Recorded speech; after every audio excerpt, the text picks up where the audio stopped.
esse tempo que trata da batalha espiritual na nossa mente. Diga para a pessoa do seu lado: há uma batalha espiritual pela sua mente. E ou a sua mente, fale para a pessoa do lado, ou a sua mente é dirigida por Deus ou pelo inimigo. Por isso preste atenção. E olha para cá agora. A vitória na batalha espiritual é conquistada pela mente de Cristo em nós. Amém? Queridos, antes que 500 pessoas me perguntem, né? Eu já vou esclarecer aqui essa bandagem gigante na minha testa aqui. Que foi, tudo bem, não é pau de macarrão que a Beth jogou em mim. Está tudo bem em casa. Só lá no futebol, um irmão, em vez de cabecear a bola, cabeceou a minha testa. E aí sangrou e precisei levar 5 pontos que a cirurgia plástica Dulce, doutora Dulce, lá do hospital, fez. E está tudo bem, sob controle. O Intercélulas foi uma bênção. Precisamos agora acompanhar essas vidas, que mais de 10 pessoas aceitaram a Jesus, e foi uma grande vitória. Isso foi a grande vitória. E realmente Deus quer fazer grandes coisas em nossas vidas. E queridos, essa batalha espiritual no mundo pela conquista das mentes, elas são batalhas que acontecem todos os dias à nossa volta. Porque da nossa mente procede todas as coisas. Nós somos dirigidos pelo nosso interior, pela nossa mente. Provérbios 4:23, Salomão diz que acima de tudo, meu filho, guarda o teu coração, a sua mente, porque dela procedem todas as suas atitudes da vida. Então, há uma batalha pela nossa mente, porque é a nossa mente que determina tudo o que fazemos, tudo que somos, tudo que realizamos no reino de Deus é dirigido pela nossa mente. Então precisamos estar atentos, porque dessa batalha não depende apenas nós, porque existem situações em que nós já estamos tranquilos. Quantos aqui nasceram de novo e já aceitaram a Jesus como Salvador? Para onde você vai? Qual é o seu destino eterno? Céu, nós estamos tranquilos. A salvação, tenho Jesus, sou dele, não vou negar, não vou retroceder jamais. Então eu estou tranquilo. Mas dessa batalha que tem em volta da minha mente, a mente do Piva, tem uma grande batalha aqui. Porque do resultado que acontecer na batalha da minha mente, não estará em jogo a minha salvação que Cristo já me deu, mas estará em jogo a salvação de milhões que eu posso, sendo dirigido pela mente de Cristo que habita em mim, levar essa salvação a milhões, ou não. Por isso que há uma batalha pelo domínio da mente de cada um de nós. E nós vemos a Igreja de Cristo no Brasil e no mundo ocidental perdendo a batalha de goleada para o diabo, porque os cristãos estão vivendo como os não cristãos, porque estão dando lugar às manipulações satânicas na sua mente, e então o diabo de longe marioneta os cristãos para que eles vivam como se fossem pessoas do mundo, e assim não façam diferença no mundo. Quando eu aceitei Jesus em 1983, muitos aqui não eram nascidos, e logo que eu entreguei minha vida a Jesus, eu assumi um propósito com Deus, que o mundo tinha que ser diferente, porque um dia eu entreguei minha vida a Jesus, e o mundo não seria o mesmo, porque essa palavra é verdadeira, e ela transformou a minha vida e tem poder para transformar a vida de qualquer um. Então, eu assumi esse propósito, e tudo aquilo que Deus tem para a minha vida vai acontecer, mas ainda não aconteceu, aconteceu uma pequena parte, algumas milhares de pessoas foram alcançadas, algumas dezenas de povos, mas isso é muito pouco perto do que Deus quer realizar através da vida de alguém totalmente consagrado a Ele, e Deus está te chamando para ser alguém assim, porque se Ele tivesse te chamando para ser de outro jeito, Ele teria te colocado num outro rebanho, com outra liderança, com outro pastor, com uma outra visão, e você estaria tranquilo lá, como espectador, assistindo o culto, e só recebendo bênção, e acomodado, eu quero mais, eu quero mais, eu quero mais, e estaria sendo mais um cristão, marionetado por Satanás, passando pela vida, vivendo como um não cristão, mas sendo um cristão. E Deus tem nos chamado para fazer a diferença. Mas para fazermos a diferença, nós precisamos vencer essa batalha espiritual na nossa mente. Então veja a realidade de que você é um vencedor dessa batalha, porque você já tem a mente de Cristo.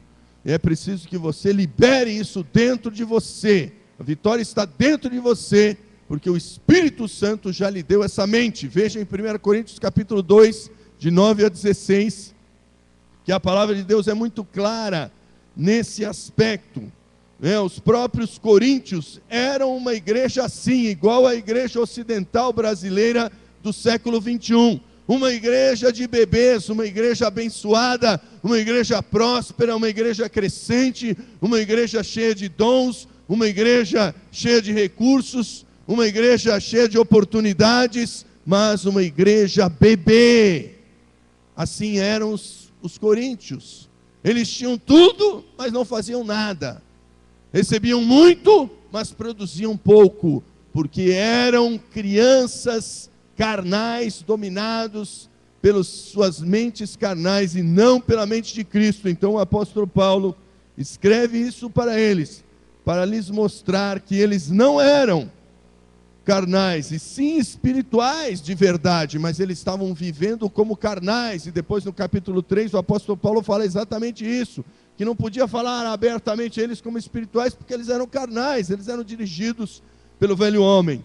E no capítulo 2, versículos 9 a 16, a palavra nos diz: mas, como está escrito, olho nenhum viu, ouvido nenhum ouviu, mente nenhuma imaginou o que Deus tem preparado para aqueles que o amam. Mas Deus o revelou a nós pelo meio do Espírito. O Espírito sonda todas as coisas, até mesmo as coisas mais profundas de Deus. Pois quem conhece os pensamentos do homem, a não ser o Espírito do homem que nele está? Da mesma forma, ninguém conhece os pensamentos de Deus, a não ser o Espírito de Deus. Nós, porém, não recebemos o Espírito do mundo, mas o Espírito procedente de Deus, para que entendamos as coisas que Deus tem nos dado gratuitamente. Delas também falamos, não com palavras ensinadas pela sabedoria humana, mas com palavras ensinadas pelo Espírito, interpretando verdades espirituais para os que são espirituais. Quem não tem o Espírito não aceita as coisas que vêm do Espírito de Deus, pois lhe são loucura, e não é capaz de entendê-las, porque elas são discernidas, entendidas espiritualmente. Mas quem é espiritual discerne todas as coisas, e por ele mesmo, por ninguém é discernido, pois quem conheceu a mente do Senhor para que possa instruí-lo? Nós, porém, temos a mente de Cristo, amém? Nós, porém, temos a mente de Cristo, e a mente de Cristo, ela nos é dada. A primeira verdade que nós precisamos entender é que essa mente de Cristo nos é dada no momento em que aceitamos a Jesus como Senhor e Salvador, porque é neste momento, de acordo com João 3, de 1 a 8, que acontece o novo nascimento. João 1, 12 e 13 diz que a todos quantos o receberam, deu-lhes o poder de se tornarem filhos de Deus, a saber, os que creem no seu nome, os quais não nasceram pela vontade do homem, nem pela vontade da carne, mas pela vontade de Deus. João 3, Jesus fala com Nicodemos, que pensou que era reencarnação, dizendo: como eu vou nascer de novo? Jesus virou para ele e falou que era um mestre religioso, ensinava Bíblia para todo mundo, respeitado, com a vida moral excelente. Jesus falou: você, Nicodemos, precisa nascer de novo, senão você não vai entrar no reino dos céus. E ele falou: como que é isso? Eu vou entrar no ventre da minha mãe? Pensou em reencarnação. Jesus falou: não é um novo nascimento físico, é um novo nascimento espiritual. Quem não nascer da água e do Espírito não verá o reino dos céus. 2 Coríntios 5,17 explica bem isso ao dizer: se alguém está em Cristo, é nova criatura, uma nova pessoa. As coisas velhas já passaram, tudo se faz novo. Em Efésios 1,13 diz que nós somos selados com o Espírito Santo da promessa, no momento em que aceitamos a Jesus, crendo na palavra do Evangelho que nos foi pregada. E neste momento, 1 Coríntios 12,13 diz que nós somos batizados todos no Espírito Santo, como corpo de Cristo. Esse batismo universal de todo cristão no Espírito Santo.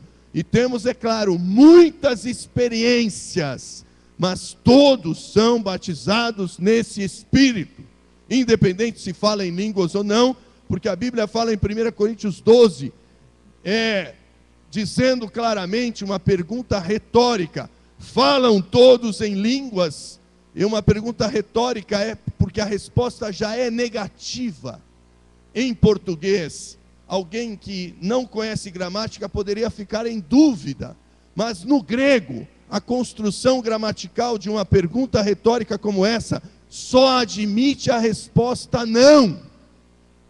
Ou seja, ele está falando: não são todos os cristãos que falam em línguas, mas são todos os cristãos batizados no Espírito, no momento em que você crê. Experiência com o Espírito Santo são milhares, mas o dom de línguas e os outros dons que devem ser buscados, porque são dados para edificação.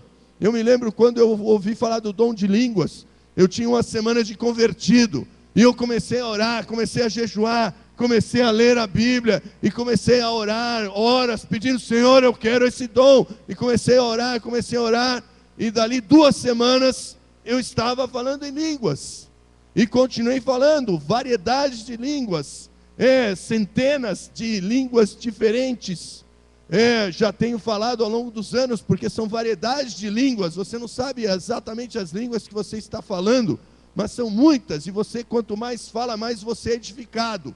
Agora, se não houver interpretação, no culto público nós não vamos ficar falando em línguas. Não adianta eu ficar falando aqui: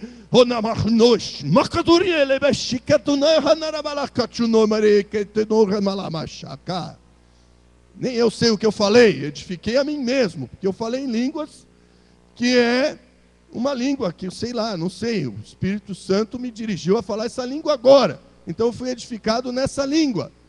São variedades de línguas, às vezes línguas faladas por outros povos, às vezes línguas mortas que nunca ninguém falou, e às vezes línguas faladas só pelos anjos, que é o que Paulo fala.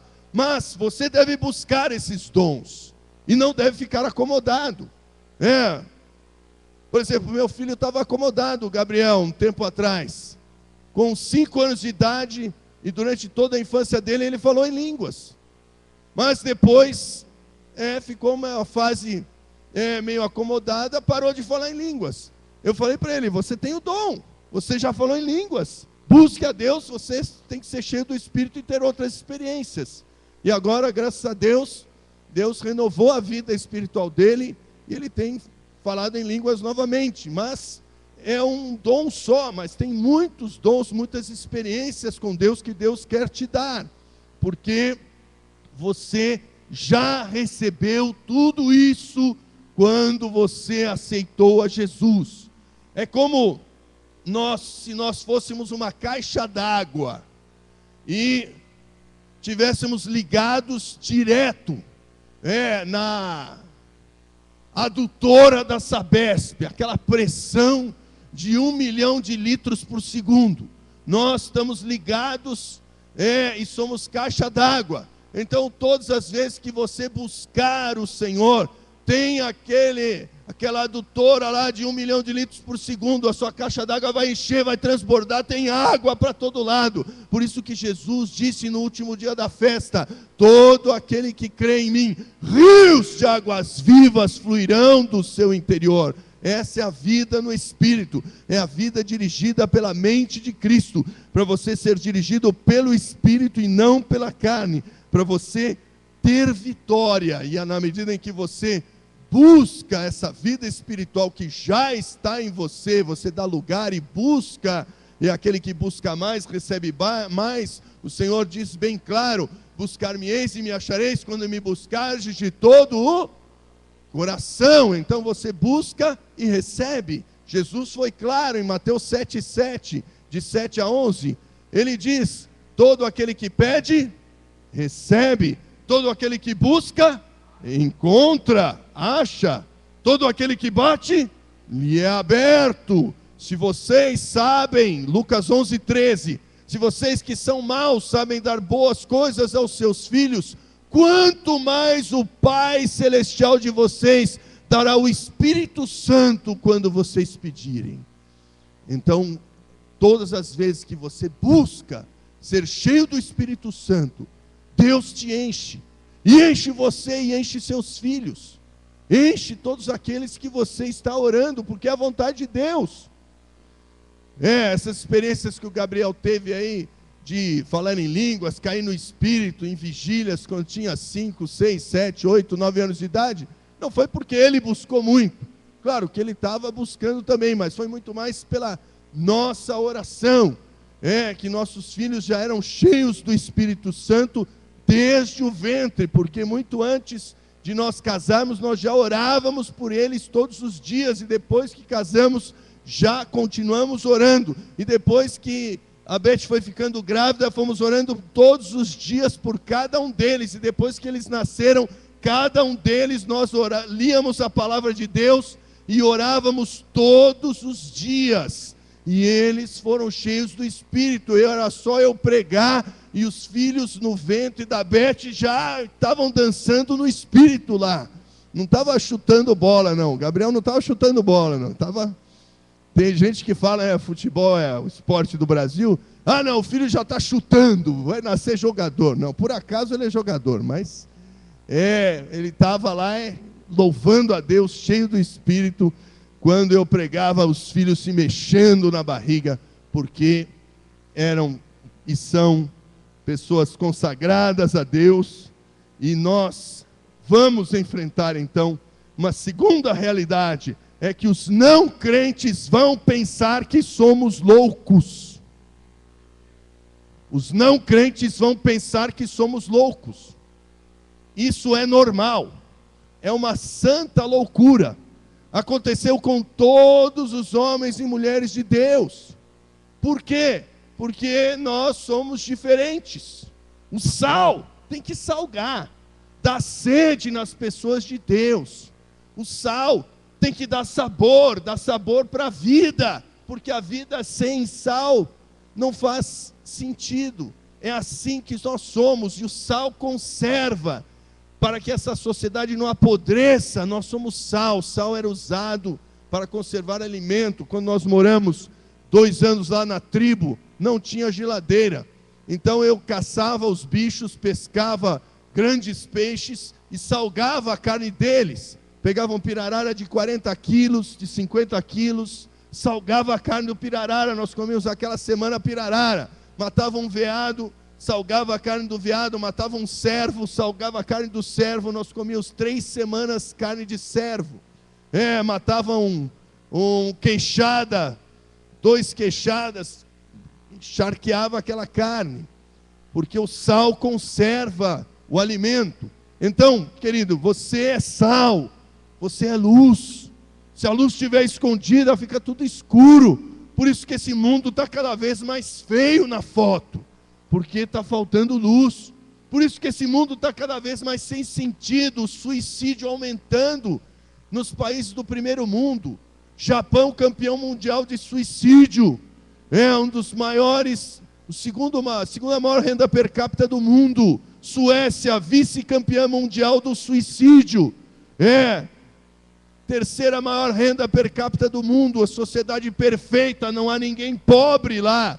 O lixeiro tem diploma universitário e ganha mais que o engenheiro que trabalha numa multinacional, porque ninguém quer ser lixeiro lá. Então o lixeiro que é formado engenheiro, ele cata lixo e ganha mais do que o engenheiro que trabalha numa multinacional. No entanto, o suicídio só aumenta, porque a vida sem Jesus não tem sentido. Por isso, as pessoas sem Cristo vão dizer que nós somos loucos, porque a Bíblia diz aqui, o homem, versículo 14, o homem natural não compreende as coisas do Espírito de Deus, porque lhe parecem, o quê? Parece o quê? Loucura. Veja aí no versículo 14, aí 1 Coríntios 2, 14. Isso é bem claro. Então, não é de se estranhar. É muito bom quando alguém fala para você, olha, você é uma pessoa diferente, eu nunca conheci uma pessoa como você. Isso é bom, porque é sinal que você está sendo salvo, você está sendo luz. Porque se você for uma pessoa igualzinha às outras do mundo, os não crentes já estão seguindo os padrões satânicos. Os crentes que estão, infelizmente, vivendo um cristianismo raso, só querendo as coisas materiais, correndo atrás de bênçãos, eternos bebês, assistidores de culto, espectadores que não crescem, não frutificam, vivem iguais aos vizinhos das pessoas do mundo. Só, em vez de entrar numa outra religião, entram nos templos evangélicos. Mas o estilo de vida não tem mudança, porque são bebês. Mas Deus nos chama para fazer a diferença, como sal e luz, e isso pode causar estranheza. Às vezes causa estranheza até nos outros crentes de outras igrejas. Muitos falaram absurdos da gente para o pastor Sérgio Anútia. Quando Deus os chamou para estarem no nosso meio, eles ficaram com medo. Não, a igreja é do pastor Piva. Não vou. Será que eu vou para lá? O que estão falando lá, coisa é para louco lá. E, no fim, vieram aqui, dirigidos por Deus, e viram que o pastor Piva é louco mesmo. Mas louco por Jesus. Então, querido, Deus está te chamando para ser louco por Jesus. Quem quer ser louco por Jesus aí? Amém? Esse é o cristianismo que nós queremos. Porque não há outro cristianismo verdadeiro. O verdadeiro é esse. É radical. Radical é aquele que vai até a raiz, que vai até o fim. Nunca somos fanáticos. Querido, eu sei tudo que o mundo tem a oferecer. Não experimentei tudo, nem preciso. Eu sempre brinco que eu não preciso mergulhar no rio Tietê para saber que lá está cheio de esgoto. A 200 metros eu já estou sentindo o cheiro. Então eu não preciso mergulhar lá. Eu não preciso ter experiências do mundo para saber que o mundo é podre. Mas, como eu conheci o Evangelho aos 22 anos de idade, eu experimentei muita coisa desse mundo.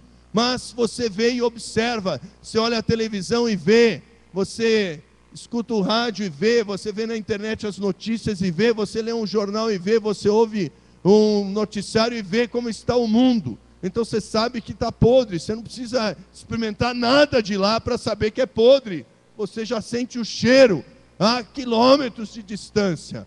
Então, querido, Deus te chama para experimentar e viver um cristianismo radical, sendo louco por Jesus. Quantos querem ser loucos por Jesus? Aí, dê um brado aí de vitória, dê uma salva de palmas para Jesus.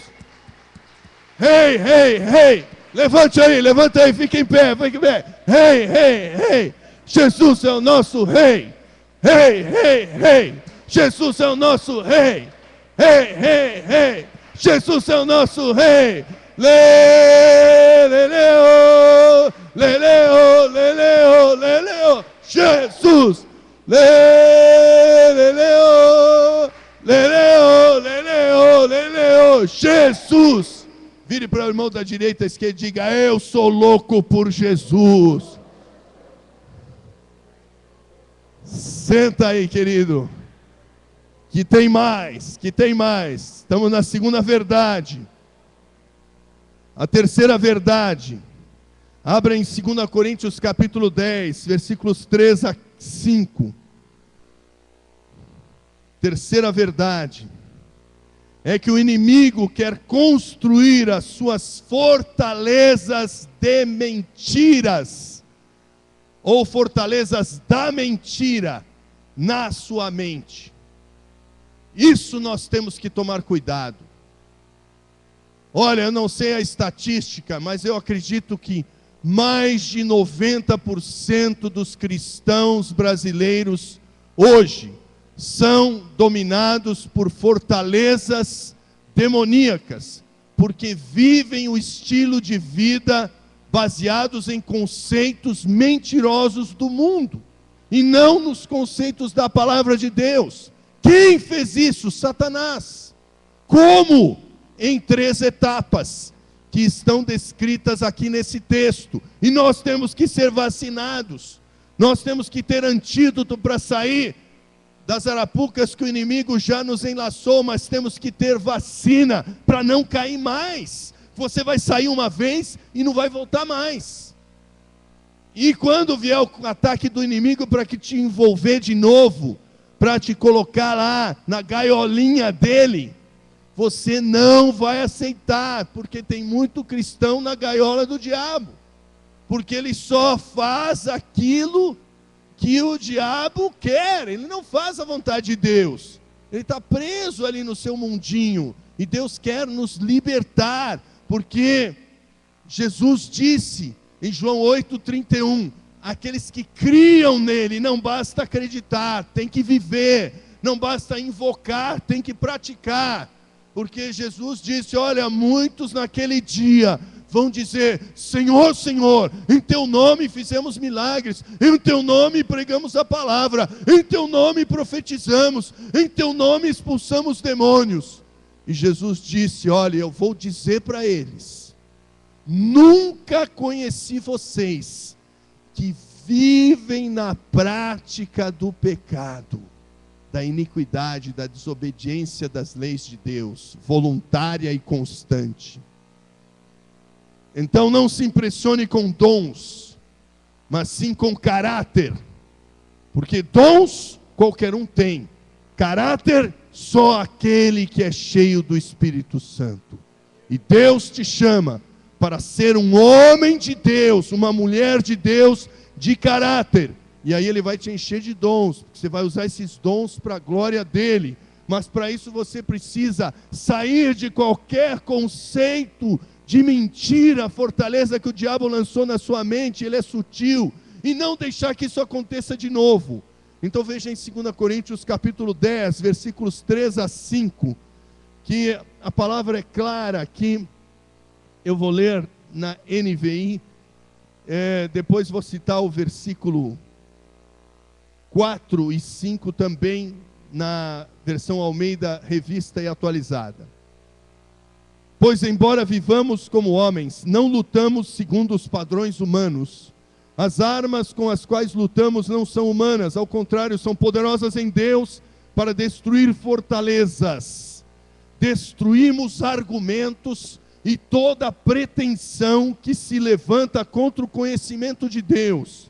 E levamos cativo, prisioneiro, todo pensamento para torná-lo obediente a Cristo. Amém? Então, 2 Coríntios 10, 4 e 5, na versão antiga, diz assim, porque as armas da nossa milícia, da nossa batalha, da nossa luta, da nossa guerra, não são carnais, porque os nossos inimigos não são seres humanos. Algum ser humano pode te considerar inimigo, ou pode me considerar inimigo, mas nós não temos inimigos humanos, nem o pior satanista, o pior feiticeiro, o pior traidor, não é nosso inimigo. Nós só temos um inimigo, que é Satanás, e os seus demônios. No mundo espiritual, seres humanos são criaturas amadas por Deus, que nós amamos, independente do que fizeram, do que fazem ou do que farão. Nós queremos torná-los filhos de Deus, filhas de Deus, e é isso que Deus vai fazer através de nós. Mas nós precisamos ser poderosos em Deus, porque o versículo 4 diz: porque as armas da nossa milícia não são carnais, mas sim poderosas em Deus, para a destruição das fortalezas, destruindo os conselhos e toda altivez que se levanta contra o conhecimento de Deus, e levando cativo todo o entendimento à obediência de Cristo. Então aqui, destrói os conselhos, destrói argumentos, e destrói pretensões, altivez. O que é isso? Essa primeira etapa, essa altivez, essa palavra no original significa uma barreira. Como quando você está numa estrada e tem uma barreira, você é obrigado a desviar. Muitas vezes é um assaltante que faz isso, um ladrão lá, uma quadrilha, em lugares mais desérticos, né? No Nordeste é muito comum isso. De repente você está andando numa estrada, lá tem um tronco atravessado, tem alguma coisa atravessada, e a pessoa para e é assaltada por uma quadrilha. Muito comum isso no Nordeste, em muitos lugares mais isolados. E é exatamente isso que o inimigo quer fazer. Ele quer nos assaltar, só que ele quer nos assaltar roubando os nossos dons, os nossos talentos, aquilo que Deus tem para as nossas vidas, e nós não podemos aceitar isso. E isso é através de uma mentira, um pensamento que o diabo lança na mente. No original tem o sentido dessa barreira no meio do caminho, para você não andar no centro da vontade de Deus. A palavra de Deus diz para você andar aqui, aí você dá uma desviada. Quando você dá uma desviada, vem uma ideia falsa na sua mente e você aceita. Então, aquela ideia traz um outro raciocínio falso. E aí esse raciocínio falso, que é um sofisma, vai ser sempre falso, mas ele pode ser misturado com algumas coisas verdadeiras. Mas a conclusão vai ser falsa, porque todas as vezes que você tem um pensamento baseado numa premissa falsa, uma primeira ideia falsa, a sua conclusão vai ser sempre falsa. E assim o diabo engana, misturando verdade com mentira. E é quando você aceita essa mentira, então ele começa a fazer esse raciocínio, e você começa a pensar como ele quer que você pense. E aí ele vai tecendo uma teia, lançando outra mentira e outra ideia para reforçar aquele pensamento. E aí de repente você está preso naquele conceito falso.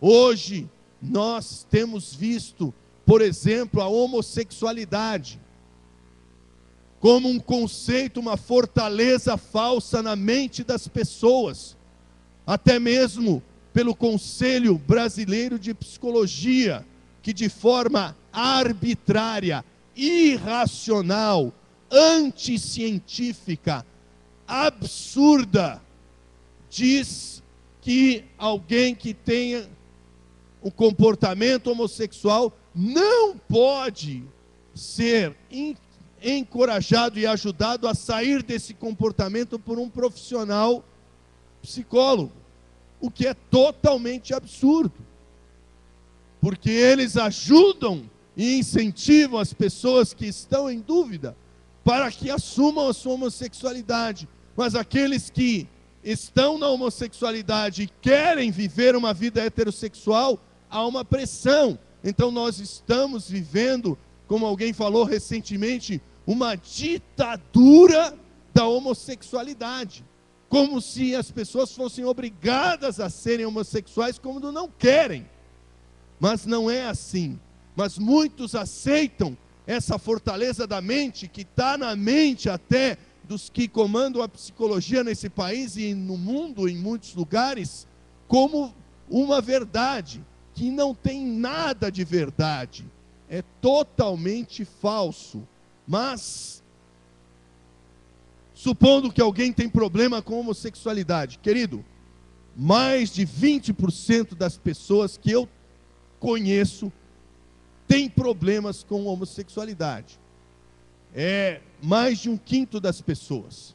Nós temos 10% no Brasil que são homossexuais assumidos. E temos aí mais de outros 10%, eu creio que chega a uns 20%, 30%, que tem problemas ligados à sua identidade sexual. Por quê? Porque o diabo veio sutilmente e foi dilapidando, detonando a família.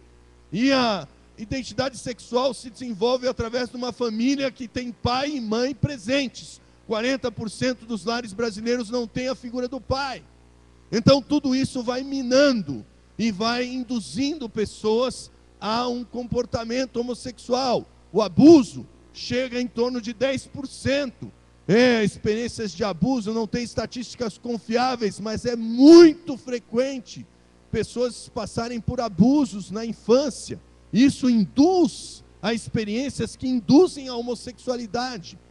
Então, vem uma ideia, um pensamento, você não tem jeito. Ou vem o pensamento, às vezes, na primeira pessoa. O diabo é tão sujo e astuto, que às vezes ele lança o pensamento de fora, falando, você não tem jeito. Você aceita o pensamento, peraí, mas o pensamento veio, você não tem jeito. Você se trata como você ou você se trata na primeira pessoa? Você se trata na primeira pessoa. Então, querido, quando vem esse tipo de pensamento, você não tem jeito, é o diabo falando, é o velho homem falando, não aceite. Mas muitas vezes o diabo é tão astuto e sutil que ele lança o pensamento, não, eu não tenho jeito, para você achar que é você que está pensando, quando é ele que está lançando esse pensamento na sua mente. Eu não tenho jeito.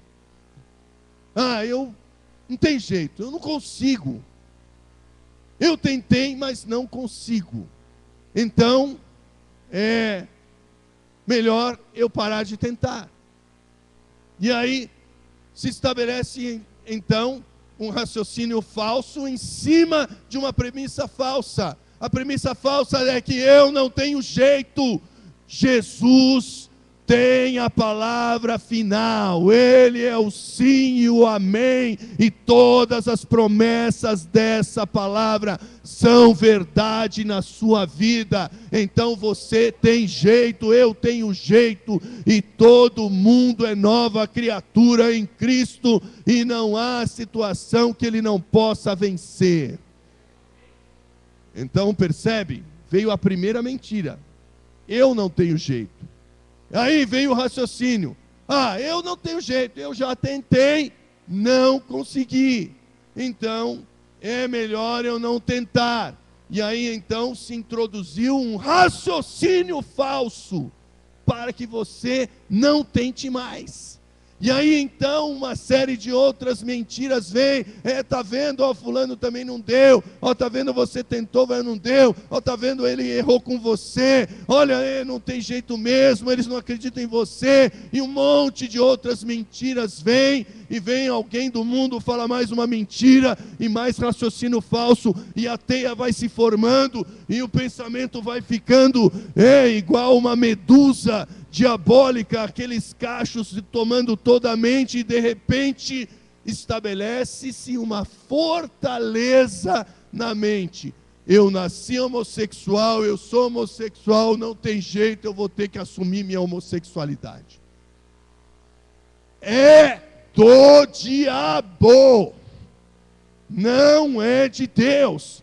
Foi uma fortaleza na mente estabelecida pelo inimigo em 3 etapas. A primeira etapa lançando uma mentira, a segunda etapa baseando e induzindo o raciocínio, misturando situações de verdade, experiências reais com aquela mentira, para que você fique com raciocínios errados, até que vários raciocínios falsos estabelecem um conceito, então você abraça aquele conceito e a fortaleza do diabo naquela área se estabelece.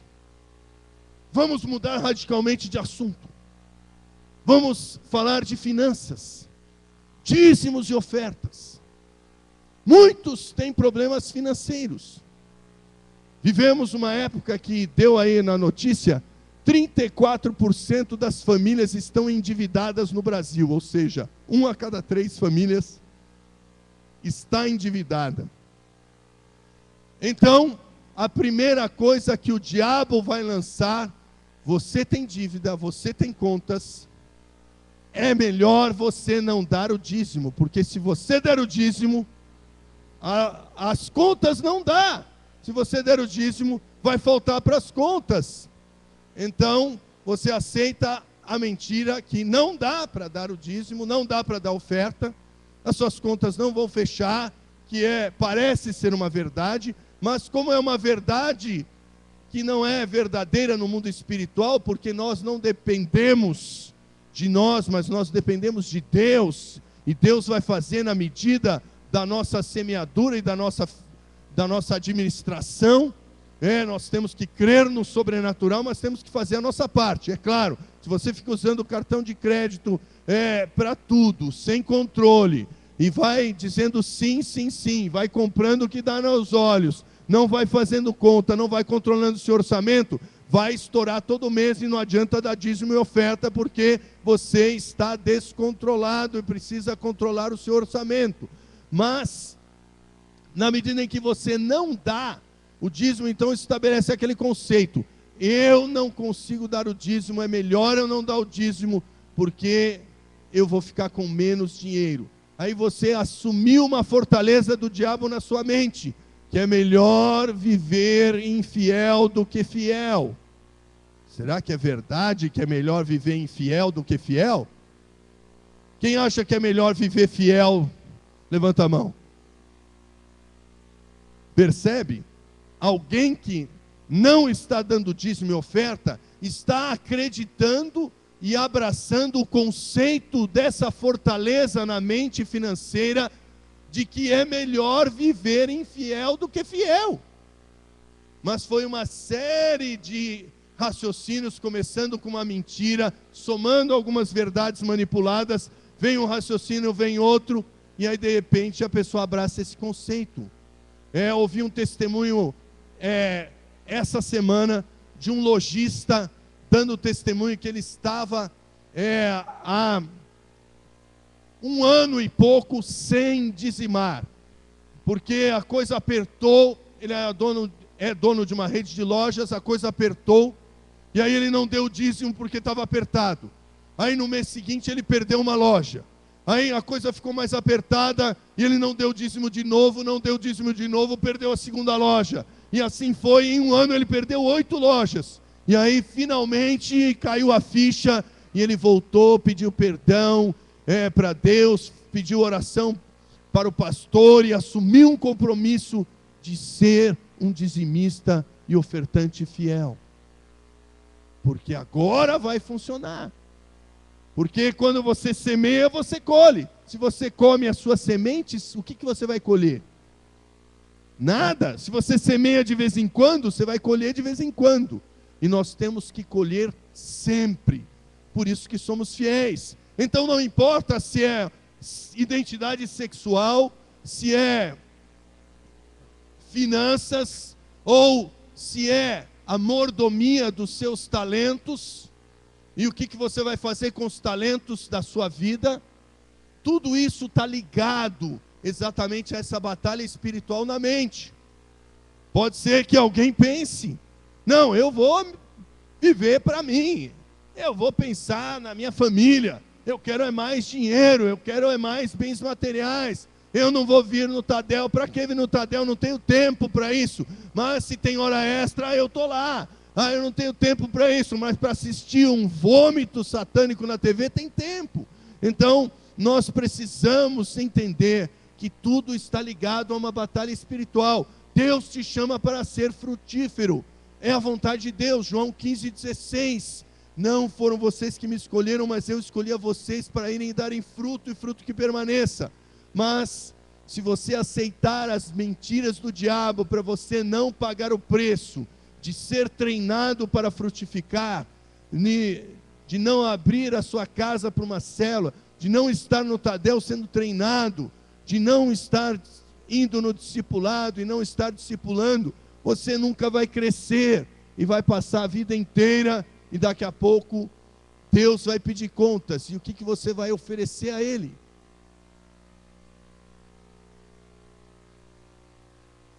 Daqui a pouco a nossa vida acaba. Eu já estou com 54 anos de idade. Já estou indo para o fim. Já estou na fase final da minha vida. E parece ontem que eu aceitei a Jesus. E já faz 32 anos. Não sabemos nem se teremos tantos anos quanto pensamos. Minha mãe morreu com 53 anos de idade. Cristo pode voltar agora. Não sabemos o que vai acontecer. A qualquer momento, Deus pode nos chamar. E então precisamos construir algo eterno. Somos cidadãos passageiros aqui. O que importa é o lá no céu, que é a eternidade. Temos que viver para isso. E o diabo, então, ele quer construir essas fortalezas. É como se fosse, em quarto lugar, uma tatuagem espiritual. O diabo quer marcar a nossa vida, mas para isso ele precisa marcar a nossa mente. É como em Hong Kong, a capital mundial da tatuagem é Hong Kong. Nenhum outro lugar tem tanta gente tatuada e tantos tatuadores profissionais quanto Hong Kong. Hong Kong era uma ilha inglesa, é uma ilha, né? Mas era uma colônia inglesa no litoral da China, que agora voltou para a China, mas tem ainda certa autonomia, e pode-se ter uma certa liberdade lá que não tem na China ainda, e o jogo, e prostituição, uma série de coisas ainda existem lá, e uma certa liberdade religiosa menor do que antes, é claro, porque a China é contra qualquer religião, o comunismo é forte, e essa influência já chega em Hong Kong também. Mas a tatuagem lá é muito forte. E aí perguntaram, então, o cristão estava entrevistando o mais famoso tatuador lá de Hong Kong. A tatuagem dele custava, sei lá, R$1.000, só para ele pôr a coisinha lá na pele. E aí perguntaram para ele, e como é que é esse negócio de tatuagem? Por que as pessoas fazem tanta tatuagem? Você induz as pessoas a escreverem alguma coisa? Como que você decide? Como que é esse processo? Ele falou, eu não faço nada. Qualquer tatuagem que alguém faz, em primeiro lugar, já está tatuado na sua mente. Eu só vou exteriorizar aquilo que ele já tem na sua mente. Então, é assim que o diabo faz. Ele quer nos marcar, mas para ele nos marcar e nós estarmos fazendo o que ele quer, ele tem que marcar com tatuagens na nossa mente, construindo essas fortalezas, através de um pensamento falso, através de um raciocínio falso, uma ideia falsa. Vários pensamentos e vários raciocínios formam uma fortaleza na mente. E então nós vivemos de acordo com aquele conceito. E sabe qual é a tatuagem mais comum em Hong Kong? Born Loser. É incrível, eu achei incrível. Como é que a maioria das pessoas quer escrever no corpo uma tatuagem com isso? Quer dizer, nascido perdedor, ou nascido para ser um fracasso. Uma tradução livre. Ridículo. E a maioria das pessoas, olha lá, o que você quer que escreva? Born Loser. Nascido para ser um fracasso? Porque isso já está na mente das pessoas. Mas, vire para a pessoa do lado. Não é para você. Você nasceu para ser um sucesso.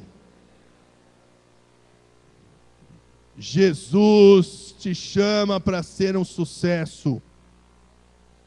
Mas para isso você precisa destruir as fortalezas da mente pela palavra de Deus e pela oração, pelo sangue de Jesus, as armas da nossa vitória, sabendo que não importa o que o diabo fez, as fortalezas que ele construiu, aquilo que praticamos no passado até hoje, não importa, porque o sangue de Jesus nos purifica de todo o pecado. Não temos que dar conta para ninguém, só a Deus, e Jesus já pagou o preço de todos os nossos pecados. Por isso que está escrito, eles o venceram pelo sangue do Cordeiro. É o sangue de Jesus que nos dá a vitória de todos os nossos pecados e nos dá o passaporte para a eternidade. Mas, independente do que fizemos, já recebemos o perdão. Independente do que fizemos, já somos novas criaturas, estamos a caminho do céu. Mas precisamos vencer essa batalha espiritual na nossa mente. E então Deus nos dá mais 2 recursos, 3 recursos de vitória na batalha espiritual. O primeiro dos 4 eu já falei, sangue de Jesus. Deus já limpou o seu passado e já te deu passaporte para o céu, amém. Segundo recurso é a palavra de Deus, porque a palavra de Deus é arma de vitória. Paulo diz em Efésios 6,17, falando de toda a armadura de Deus, do capacete da salvação, da couraça da justiça, do cinto da verdade, dos pés com a preparação do evangelho da paz, do escudo da fé, que apaga todos esses pensamentos malignos que o diabo lança na nossa mente. Ele fala, empunhando a espada do Espírito, que é a palavra de Deus. Amém? Então a palavra de Deus vai te dar vitória. Porque Jesus disse aos discípulos que criam nele, João 8,31, se vocês permanecerem na minha palavra, vocês serão discípulos verdadeiros, conhecerão a verdade, e a verdade os libertará, porque Cristo é a verdade, e você experimenta Cristo permanecendo na palavra de Deus, no poder do Espírito Santo, como Jesus, o diabo o tentou e o Espírito Santo o levou para ser tentado lá no deserto. Está lá em Lucas 4, de 1 a 11, Mateus 4, de 1 a 11, e então chegou o diabo e queria tocar na identidade de Jesus e falou, se você é o Filho de Deus, manda que essas pedras virem pães. Se você é filho de Deus, Jesus não precisava provar nada, muito menos para ninguém, muito menos para o diabo. Ele, o próprio Deus que criou todas as coisas, ele se fez o Filho do homem, descendo do seu trono de glória e assumindo a forma humana. Então ele sabia quem ele era, por isso ele disse, nem só de pão, mas também está escrito, nem só de pão vive o homem, mas de toda a palavra que sai da boca de Deus. E não aceitou aquela altivez, aquela pretensão do diabo de fazer com que ele fizesse algo que ele não precisava fazer. Aí o diabo levou para o lugar mais alto do templo, e tinha um mito nos judeus, de que o Messias, o Salvador, ele desceria diretamente do céu, e os anjos iriam segurá-lo, e ele desceria ali na frente do templo de Jerusalém. E isso era um mito, né? Era um boato que todo mundo falava e todo mundo acreditava no tempo de Jesus. Os judeus acreditavam nisso. Então o diabo levou Jesus para o lugar mais alto do templo e falou, olha, atira-te daqui para baixo, porque está escrito. Olha só a segunda etapa, hein? O diabo jogou a primeira tentação só com a primeira etapa, lançou uma mentira, Jesus não caiu, falou a verdade. Aí o diabo já quis emendar um sofisma, um raciocínio falso com Jesus, misturando a mentira e a verdade. Ele falou, olha, se tu és filho de Deus, é verdade, ele é filho de Deus. Então atira-te daqui para baixo, porque está escrito, dará ordens aos teus anjos a teu respeito, para que não tropeces em nenhuma pedra. Salmo 91, o diabo citou a verdade, mas citou fora do contexto, numa mentira, que era para lançar, tentando a Deus. Uma coisa é eu tropeçar e cair e pedir, Senhor me acode, outra coisa é eu me jogar de cabeça. É diferente, achando que Deus tem que me dar ordem aos anjos, porque eu me atirei. Não é assim. Então Jesus não caiu na armadilha do diabo, não deixou o diabo construir nenhuma fortaleza na sua mente, porque ele aceitou somente a palavra de Deus e não a mentira do diabo, dizendo, não tentarás o Senhor teu Deus, também está escrito. E aí então Jesus vence a batalha, E novamente o diabo insiste e fala: olha, tudo isso aqui, toda a glória desse mundo é minha, eu vou te dar tudo isso se você me adorar.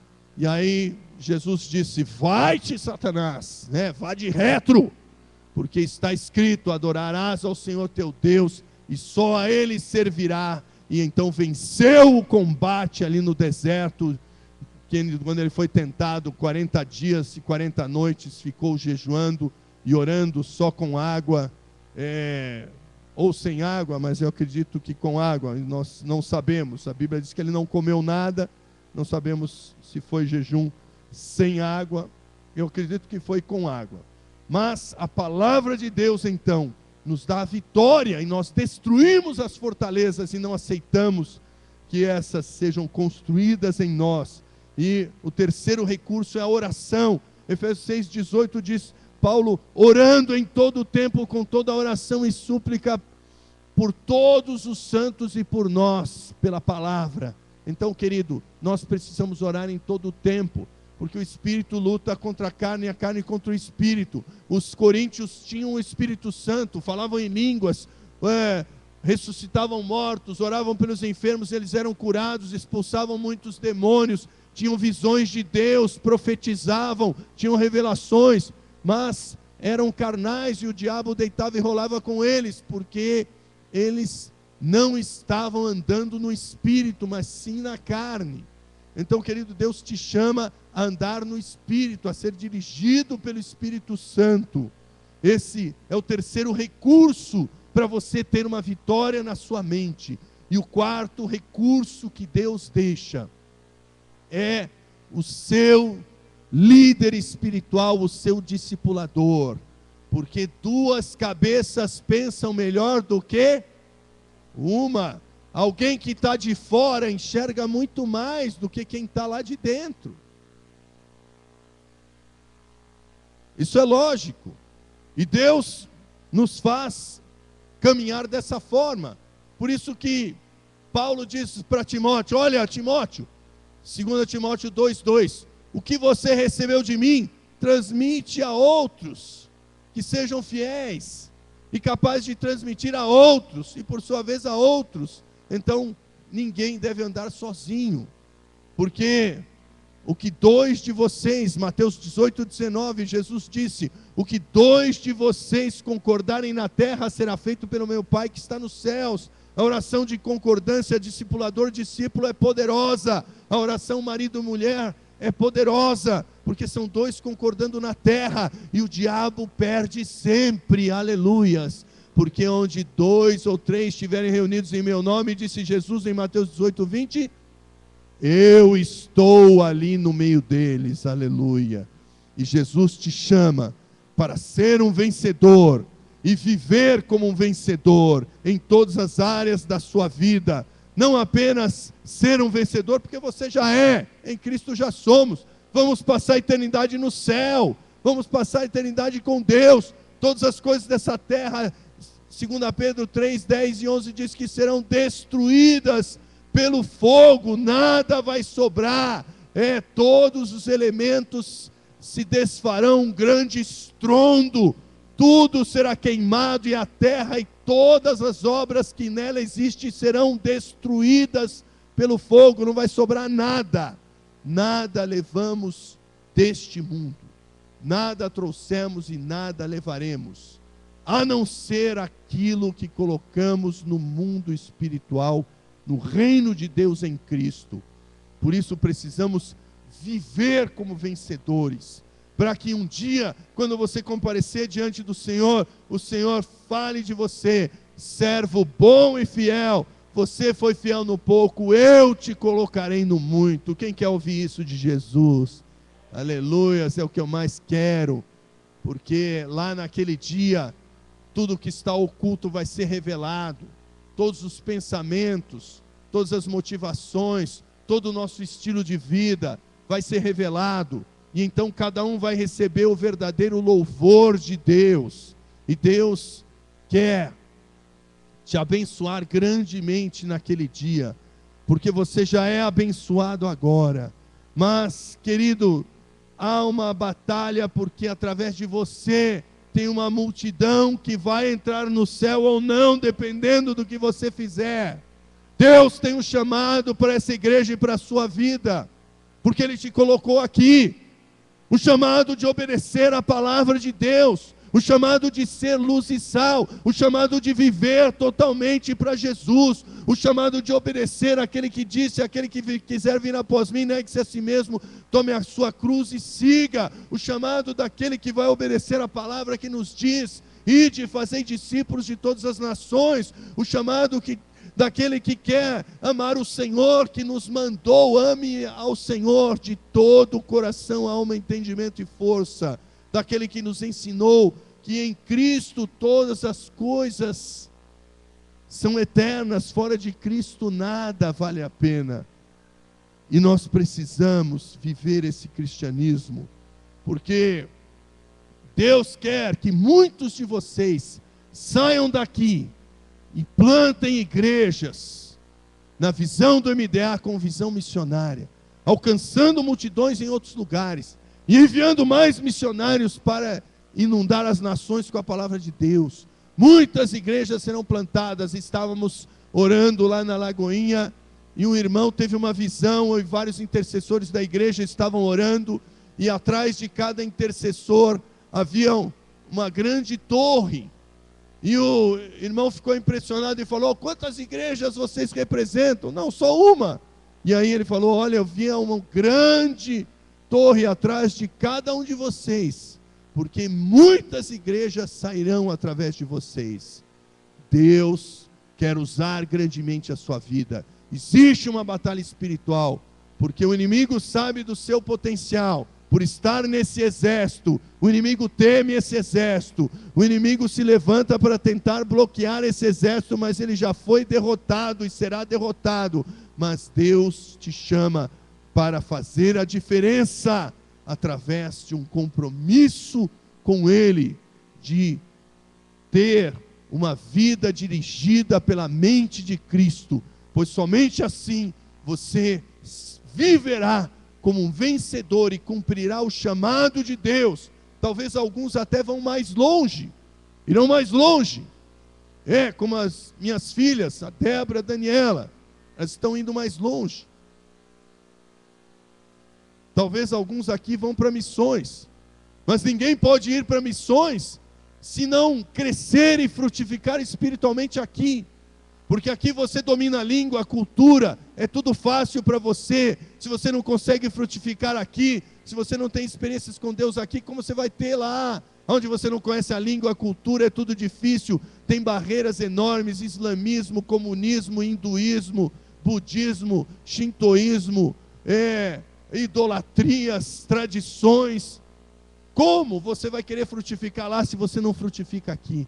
Você precisa frutificar aqui, você precisa crescer e vencer a batalha espiritual e rejeitar toda tatuagem do diabo na sua vida. Vire para o irmão da direita e esquerda e diga: tatu do diabo não.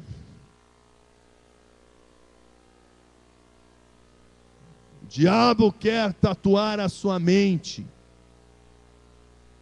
E agora você entendeu que você é um vencedor e vai viver como um vencedor, porque você já tem a mente de Cristo a partir do momento que você aceitou a Jesus.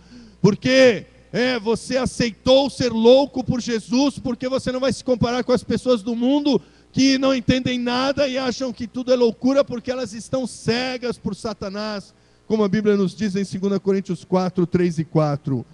E você vai destruir as fortalezas que o diabo tentou estabelecer na sua vida, e não vai aceitar nem que comece com a primeira ideia errada, o primeiro pensamento mentiroso, nem com o raciocínio falso, nem com o conceito de estilo de vida falso. Você não vai aceitar essa fortaleza, porque você vai rejeitar na primeira, porque você vai usar os recursos que Deus já te deu para vencer tudo isso. Em primeiro lugar, o sangue de Jesus, sabendo que todo o seu passado foi apagado, e você tem uma nova identidade, um novo destino, o céu, você é nova criatura. Em segundo lugar, pela palavra de Deus, que é a arma poderosa para destruir todas as mentiras do inimigo. Em terceiro lugar, pela oração, para que você seja sensível e dirigido pelo Espírito Santo. Em quarto lugar, através do seu discipulador, da sua discipuladora, porque juntos vocês são fortes e vencerão todas as batalhas. E Deus está te chamando para fazer diferença nesse mundo, nessa geração. Você não foi salvo por acaso. Deus tem um plano maravilhoso para a sua vida, um plano de aventura, um plano de vitória, um plano grande, e há uma multidão que está no vale da decisão, que será salva ou se perderá, dependendo da sua escolha e da sua atitude. Se a sua escolha for ser um vencedor, vivendo debaixo do poder da mente de Cristo, milhões serão salvos. Se a sua escolha for continuar vivendo na mediocridade desse mundo, dominado pelas fortalezas de Satanás, que vem de forma sutil através das coisas do mundo, você permanecerá infrutífero e vai passar nessa vida sem deixar marcas, sem deixar saudades. Mas, com certeza, Deus te trouxe aqui hoje. Deus falou com você hoje. Deus te trouxe para essa igreja. Deus tem ministrado para você, porque Ele conta com você e você já se alistou nesse exército vencedor a partir do momento que você aceitou a Jesus. E se você quer fazer tudo aquilo que Deus tem para a sua vida e viver como um vencedor, fique em pé e vamos orar agora, para que Deus faça e rompa na sua vida. Levante a sua mão e comece a clamar. E se você tem sido dominado por algum raciocínio, por algum pensamento, algum conceito, alguma fortaleza do diabo, ele disparou contra você e você aceitou, você caiu em alguma teia, alguma armadilha, alguma cilada, em qualquer área, no seu casamento, na pornografia, na infidelidade, nas finanças, na homossexualidade, na fornicação, no adultério, na mentira, na infidelidade no trabalho, na insubmissão, na maledicência, na impureza, na preguiça espiritual, na desobediência. Você tem sido dominado em algumas áreas da sua vida, mas você quer a vitória total. Você quer falar como Jesus falou quando o diabo veio para tentá-lo pela última vez, para que ele rejeitasse a cruz, e ele disse: o inimigo está vindo aí, o príncipe desse mundo, e em mim ele não tem nada. Eu não quero nada no inimigo, não aceito raciocínio falso, não aceito fortaleza na minha mente, não aceito pensamento mentiroso. Eu só aceito a palavra de Deus, eu só aceito o que Deus tem para a minha vida, porque eu quero viver como um vencedor. E se você quer isso para a sua vida e tem tido dificuldades, o inimigo tem te enlaçado e você tem vivido uma vida mais parecida com o mundo do que com Jesus Cristo, mais parecida com os cidadãos do mundo do que com os homens e mulheres de Deus desta geração. Mas hoje você quer romper essa teia do inimigo, hoje você quer quebrar essa corrente espiritual, hoje você quer destruir essa fortaleza que o inimigo lançou sobre a sua mente, para viver livre e frutífero para Deus. Saia do seu lugar e venha aqui à frente, para que Deus faça algo novo na sua vida. Deus quer te libertar, hoje é o dia. Ele quer uma nova história na sua vida, na sua mente. Ele quer que você viva segundo essa mente de Cristo. Pode sair do seu lugar e vem aqui na frente, vem bem perto aí do palco, para que caiba todo mundo, porque nós precisamos viver esse cristianismo verdadeiro e decidido. Vamos viver acima da mediocridade. Você que quer romper o comodismo, você que quer romper a apatia, você que quer romper uma vida infrutífera, para ser frutífero para Deus, para ser intenso com Deus, para cumprir o chamado de Deus para a sua vida. Você quer mudança, você quer a libertação de todo o engano, você quer a vitória, você quer cumprir o chamado de Deus, você quer que os milhões que dependem de você saiam do inferno e venham para a luz. Você quer realmente fazer a vontade de Deus, custe o que custar. Você não quer aceitar nenhuma barreira do inimigo. O inimigo vai lançar barreiras e ele já lançou, mas você vai passar por cima delas. O Senhor vai te dar a vitória em todas elas, porque Ele já te deu a vitória pelo sangue de Jesus, pela palavra de Deus, pelas orações. Juntos somos fortes, juntos vamos vencer, vamos romper. Levante as suas duas mãos e clame ao Senhor. Você que tem sido prisioneiro do seu passado, de pecado, de situações, de conceitos, de enganos, venha para frente. Deus quer te libertar desse passado e escrever uma nova história na sua vida. Você que pecou contra Deus, contra os seus pais, contra os seus líderes, mas você quer uma nova vida, você quer uma nova chance, você quer uma nova história. Saia do seu lugar e venha. Essa é a chance para você, porque aquele que se humilhar será exaltado. Aleluias, como Agostinho já disse, aquele que reconhece que está errado já começou a estar certo, porque quando você reconhece o erro, você começa a acertar, e Deus quer escrever uma nova história na sua vida. Comece a clamar então agora, comece a clamar pela sua vida, comece a clamar, para que Deus rompa, para que flua a graça de Deus através de você. Pai amado, Pai querido, no nome de Jesus, continue orando, ore pela sua vida, ore pela sua vida, ore pela sua família, ore pelos seus filhos, ore pelos seus discípulos, ore por você mesmo, tome a decisão, não deixe que barreira nenhuma altivez, nenhuma pretensão do inimigo, nenhuma mentira venha anular a verdade que Deus tem para você. Pai amado, Pai querido, em nome de Jesus, Senhor, nós não queremos, Pai querido, ó Deus, continuar como estamos. Nós queremos uma nova história, uma nova vida, uma nova chance, um novo tempo. Deus, nós queremos dar frutos, nós queremos, Senhor, a loucura de Deus, que é mais sábia do que qualquer sabedoria humana. Nós queremos ser luz e sal, nós queremos cumprir o chamado para essa geração. Não queremos ser pedra de tropeço, mas queremos ser ponte de Deus. Queremos ser abrigo no deserto, queremos ser ponte sobre as águas, queremos ser a flecha de Deus que acerta o alvo. Senhor, sonda, Senhor, os corações agora, sonda, Senhor, em nome de Jesus, sonda, Senhor, em nome de Jesus, e vai movendo, em nome de Jesus, Senhor. Sonda, Senhor, e vai curando, vai restaurando. Escreva essa história, Pai, em nome de Jesus, Senhor. Encha cada um do Espírito Santo. Derrama, Senhor. Derrama, Senhor. Derrama, Senhor, o teu poder. Em nome de Jesus. Em nome de Jesus. Seja a tua Senhor, em nome de Jesus. Eu quero nascer do teu Espírito. Eu quero matar minha carne, fazer tua vontade, doce Espírito.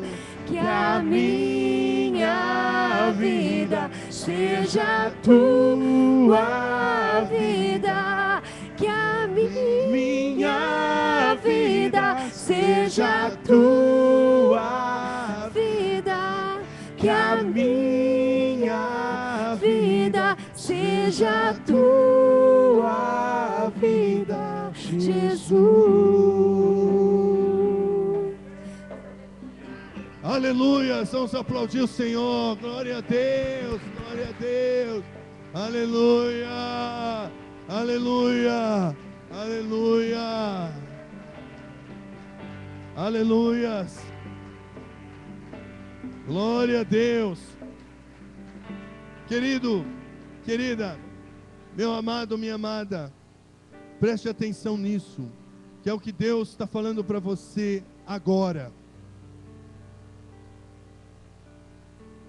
Estou convencido, tenho certeza de aquele que começou a boa obra em vocês, vai completá-la até o dia de Cristo Jesus. Então Deus, amado, é o que efetua o desejo, o querer fazer a sua vontade, e nos dá o poder de realizá-la. Eu não faço a obra de Deus na minha força, eu não consigo, eu sou fraco, cheio de limitações, mas eu dependo 100% de Deus, e eu sei que Ele é poderoso para cumprir todas as promessas dEle na minha vida. Ele é poderoso e Ele vai cumprir todas as promessas de Deus na sua vida, na vida de cada um aqui. Por isso nós podemos glorificá-lo. Aplauda o Senhor e volte para o seu lugar. Volte para o seu lugar. Deus abençoe. Continue aplaudindo, continue aplaudindo.